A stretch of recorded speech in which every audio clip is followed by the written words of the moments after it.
Hello दोस्तों, स्वागत है आप सभी का इस कहानी 369 में। चलिए आज की कहानी करते हैं शुरू।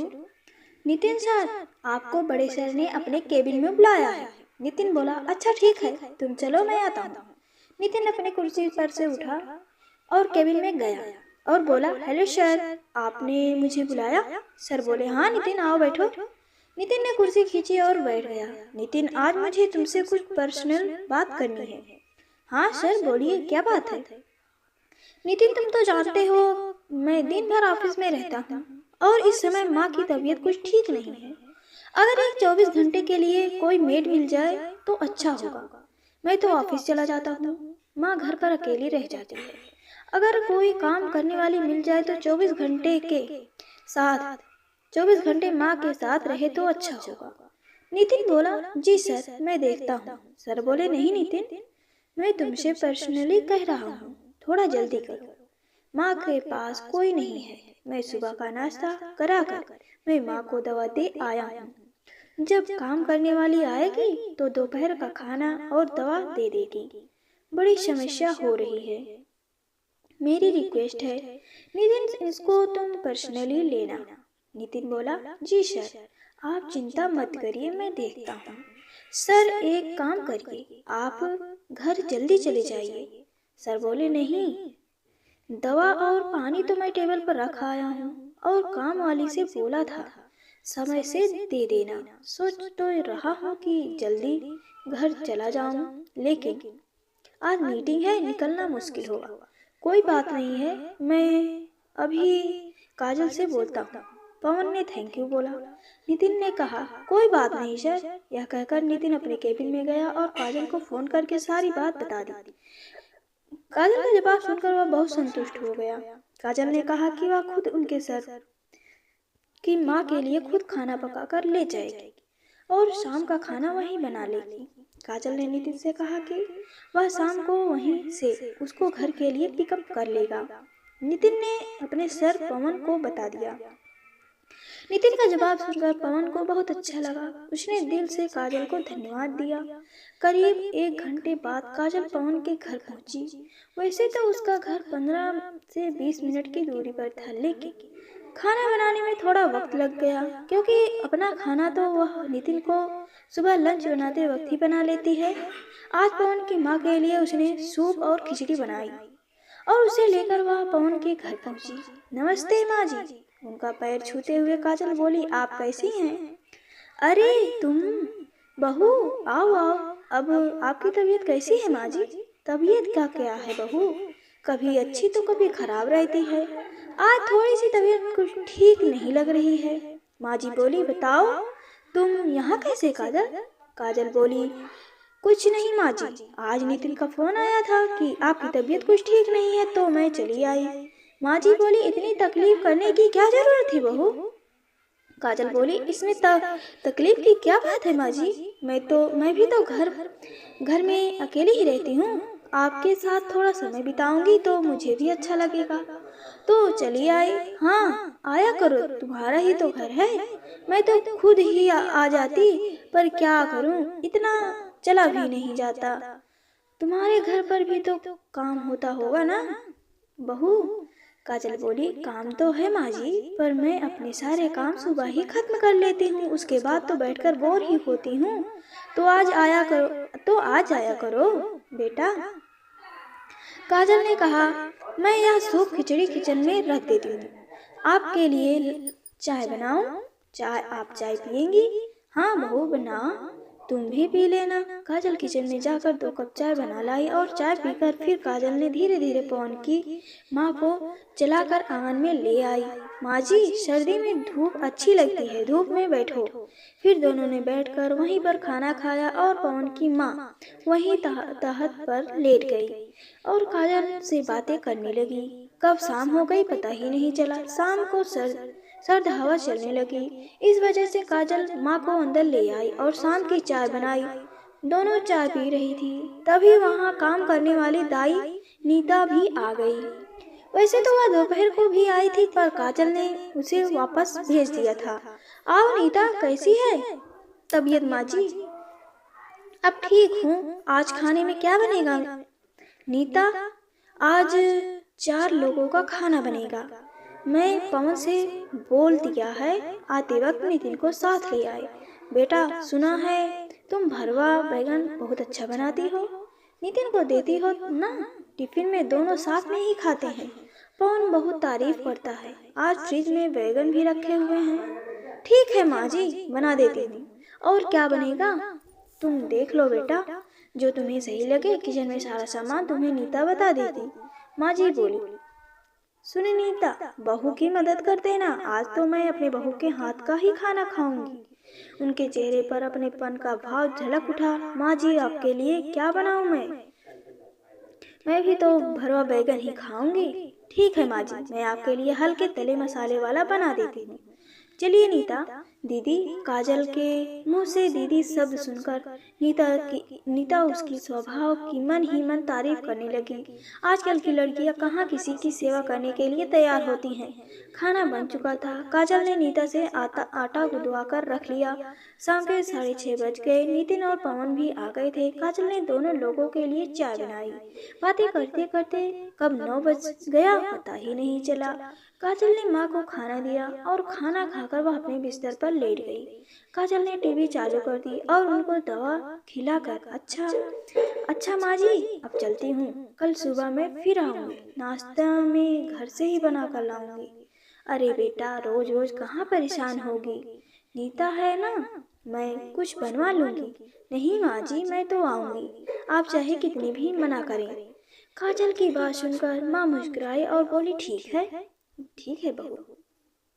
पाँव छूकर काजल वहां से चली गई। घर जाकर उसने नितिन से पूछा, या पवन भैया शादी क्यों नहीं कर लेते? घर में कोई बहू आ जाती तो खाना बनाने के लिए और माँ जी के लिए आराम हो जाता।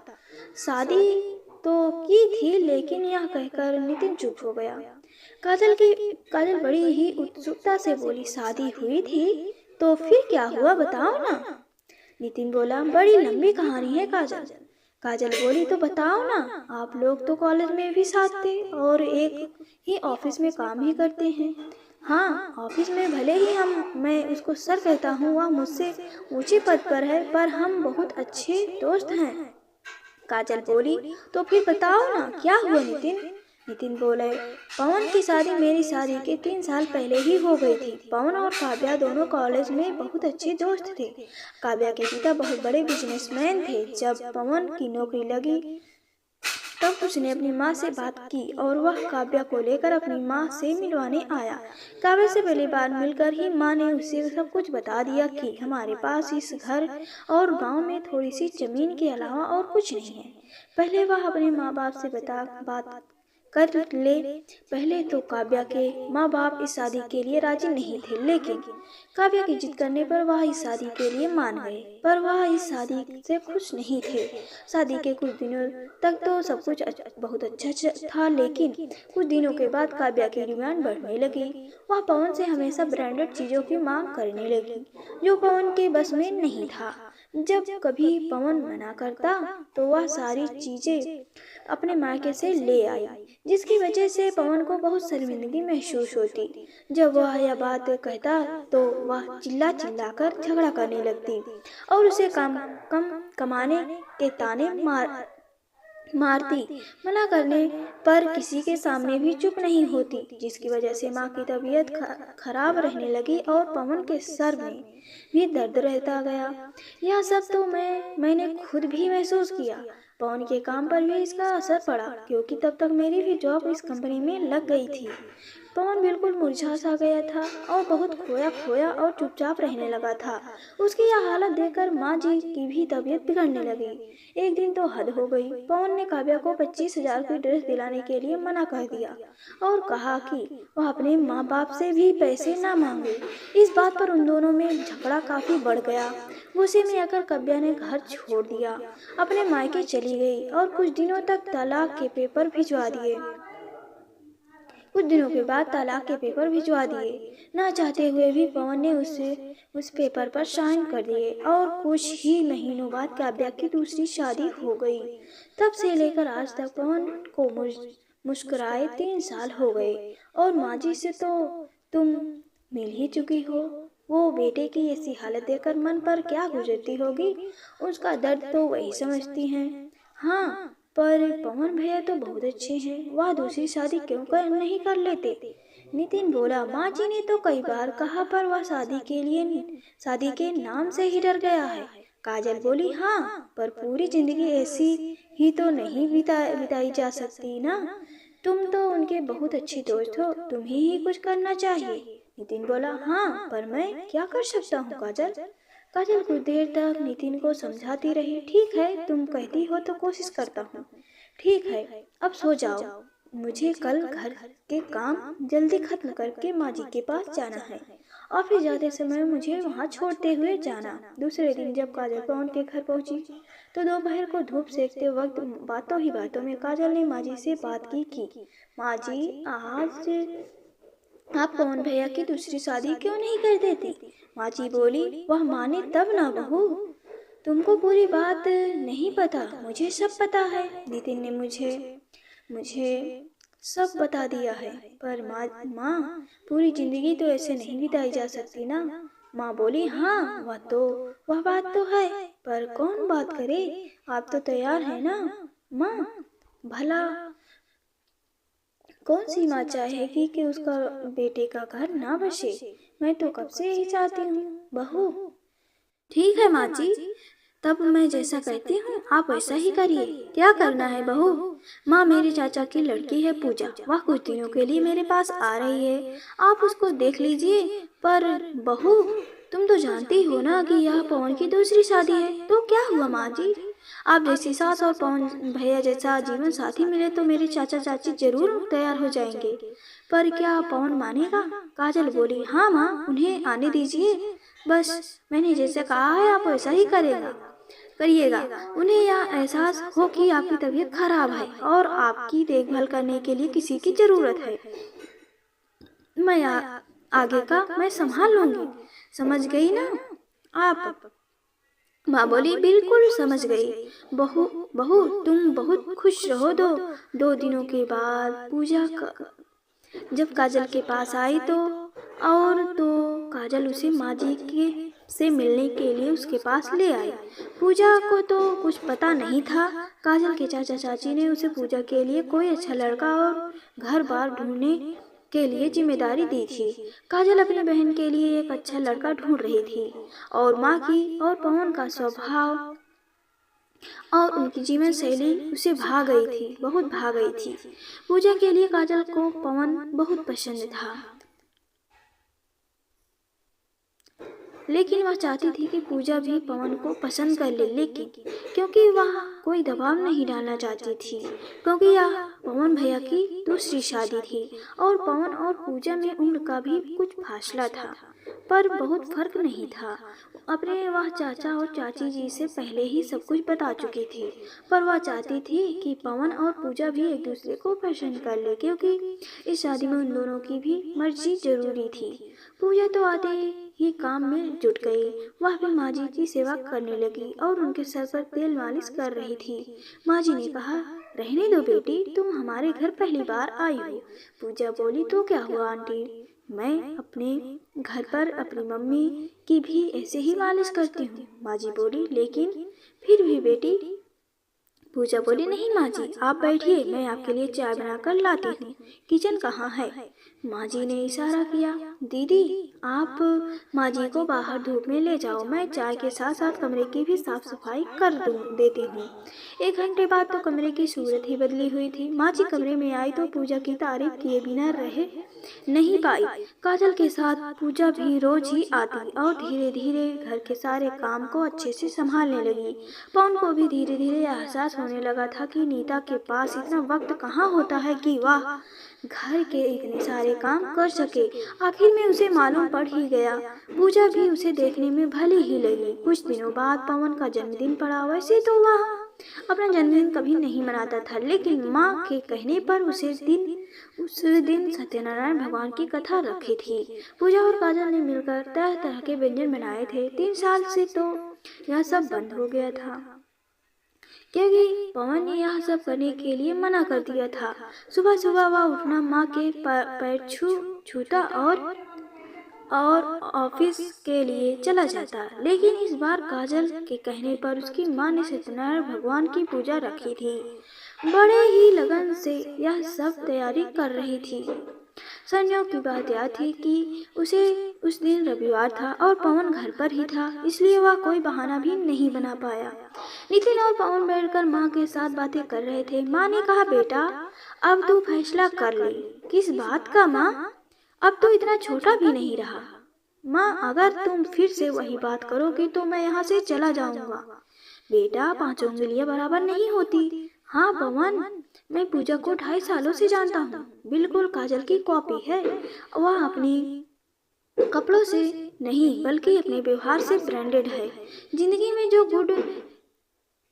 गुण एक जीवन साथी में होने चाहिए वह सब कुछ है पूजा में। पर लेकिन तुम्हारे ऊपर कोई दबाव नहीं है। हम तुम्हारे लिए कोई दूसरी लड़की ढूंढेंगे अगर तुम्हें पूजा पसंद नहीं है। मैंने कब कहा कि मुझे पूजा पसंद नहीं है?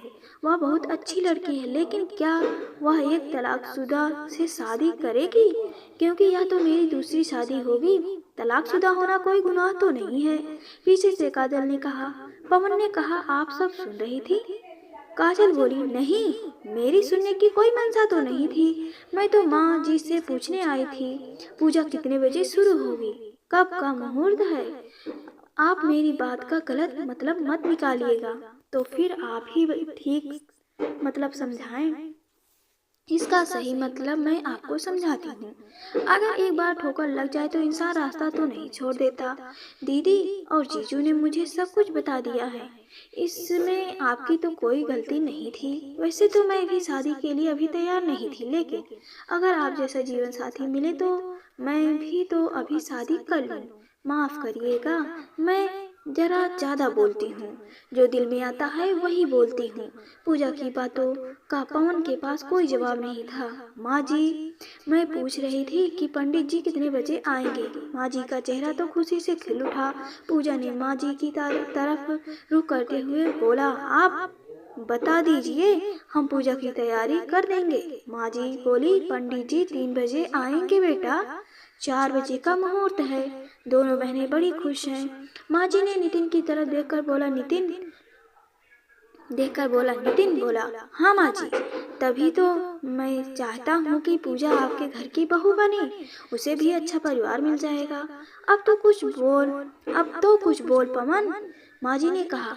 कुछ तो बोलो बेटा। पवन बोला, ठीक है, पर मेरी एक शर्त है। वह क्या है पवन? शादी एकदम सादे तरीके से होगी। मुझे कोई तामझाम नहीं चाहिए। आप लोग पूजा से पूछ लीजिए। माँ जी ने खुश होते हुए काजल को बुलाया। अरे बहू, जरा यहाँ तो आना। आई माँ जी। अंदर से कपड़े में हाथ पोंछती हुई काजल आई। क्या बात है माँ जी? अरे बहू, अंदर अलमारी में से मेरा पर्स तो ले आना।